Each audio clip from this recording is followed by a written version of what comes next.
2014 में इस देश की जनता ने जिन आशाओं से, जिस अपेक्षा से मोदी सरकार को जो प्रचंड जनादेश दिया, अगर आज उसको वास्तविकता और जमीनी हकीकत के तराजू में तोला जाए तो एक बहुत बात लिखी याद आ जाती है। देश ने मांगी थी एक उजाले की फकत की एक किरण, देश ने तो मांगी थी उजाले की फकत की एक किरण, राजा ने हुक्म दिया चलो आग ही लगा दी जाए।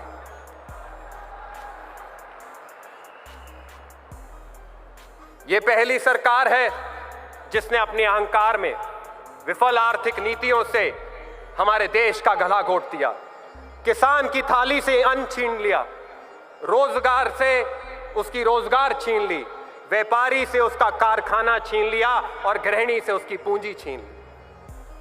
श्रीमती सोनिया गांधी ने हाल ही में कहा था, act first doesn't mean think second.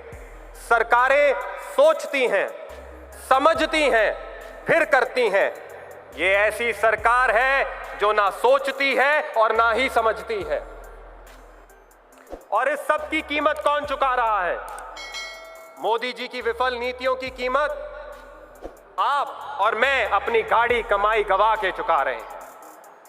पहले तो इस सरकार ने महंगाई और बेरोजगारी का जख्म दिया, फिर नोटबंदी और बेवक्त जीएसटी से उन जख्मों पे नमक छिड़का और उसका असर मंदी से आज उद्योग जगत पस्त है, महंगाई से आम आदमी त्रस्त है और मोदी जी जुमलों में व्यस्त हैं। यह है इसका नतीजा। ना खाऊंगा ना खाने दूंगा न का नारा करने वाले, ना खाऊंगा ना खाने दूंगा नारा करने वाले कहते कहते कहते इस देश की अर्थव्यवस्था को ही खा गए। ये कहां का इंसाफ है मोदी जी? आम आदमी आंकड़ों की जादूगिरी नहीं समझता। वो बड़े बड़े शब्द जीडीपी, जीवीए, इंटरेस्ट रेट, बैंकों का एनपीए नहीं समझता। आम आदमी के लिए अर्थव्यवस्था के सिर्फ 4 स्तंभ होते हैं: रोजगार, तेल की कीमत, दाल सब्जी की कीमत और सिलेंडर की कीमत। जब आदमी अर्थव्यवस्था को तोलता है सिर्फ इन 4 पहलियों पर देखता है। और आज क्या हुआ? आज पेट्रोल पंप नहीं है, वो सरकार के लूटने के अड्डे बने हुए हैं। एक तरफ हमारी सरकार थी, $110 पे तेल था, फिर भी इस देश में 70 रुपए पे था। एक मोदी जी की सरकार है कि डॉलर $50 पे भी आ गया, फिर भी तेल 70 रुपए पे बिकना था। इस सरकार का एक दायित्व था कि जनता को धूप ना लगे। एक तरफ मनमोहन सिंह जी की सरकार थी, जब अंतर्राष्ट्रीय स्तर पे तेल की कीमतें महंगी थी, देश पे कोई बिना टैक्स लगाए खजाने से पैसे भरे। और एक ये सरकार है आपकी जेबों में हाथ डाल के 7.5 लाख करोड़ रुपया टैक्सों में निकाला और अपने खजाने भरे।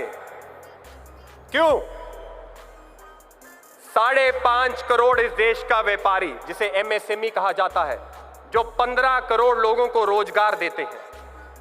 5.5 करोड़ एमएससी, मध्यम वर्ग, छोटा व्यापारी, जो 15 करोड़, वो आज मोदी जी से पूछ रहा है कि क्यों हमारे कारखानों पे ताले लग रहे हैं और जो गबनबाज काम भी नहीं करते उनकी तिजोरियां भर रही हैं।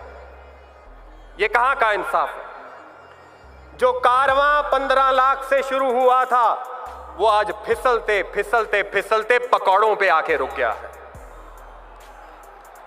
जो कारवां 15 लाख से शुरू हुआ था वो फिसलते फिसलते पकौड़ों पे आ गया है। ये क्यों मोदी जी? अपने दोस्तों को तो 55,000 करोड़ रुपया देके अंग्रेजों के पास भेज दिया और बिहार के एक किसान को अंग्रेजी में इनकम टैक्स का नोटिस थमा दिया। उसकी क्या गलती थी? एक गृहिणी पूछ रही है कि कमल का फूल, क्या मेरी इतनी बड़ी भूल है कि जो सिलेंडर कभी 350-400 रुपए में होता था, आज मैं वो 700 रुपए में क्यों खरीद रही हूं?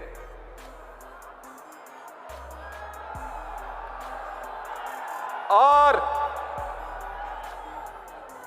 पर मोदी जी को ये आवाज नहीं आ रही, मोदी जी को ये आवाज नहीं आ रही क्योंकि दीवारें बहुत ऊंची हो गई हैं। पर मोदी जी भूल गए हैं, पर मोदी जी भूल गए हैं कि एक आंसू भी हुकूमत के लिए खतरा है, एक आंसू भी हुकूमत के लिए खतरा है। तुमने अभी देखा नहीं आंखों का समंदर होना। वक्त की कमी है, अंत में सिर्फ इतना कहूंगा कि जिम्मेदारी अब हम पे है। जनता ने मोर्चा खोल दिया है, अब हमें आवाज उठानी है।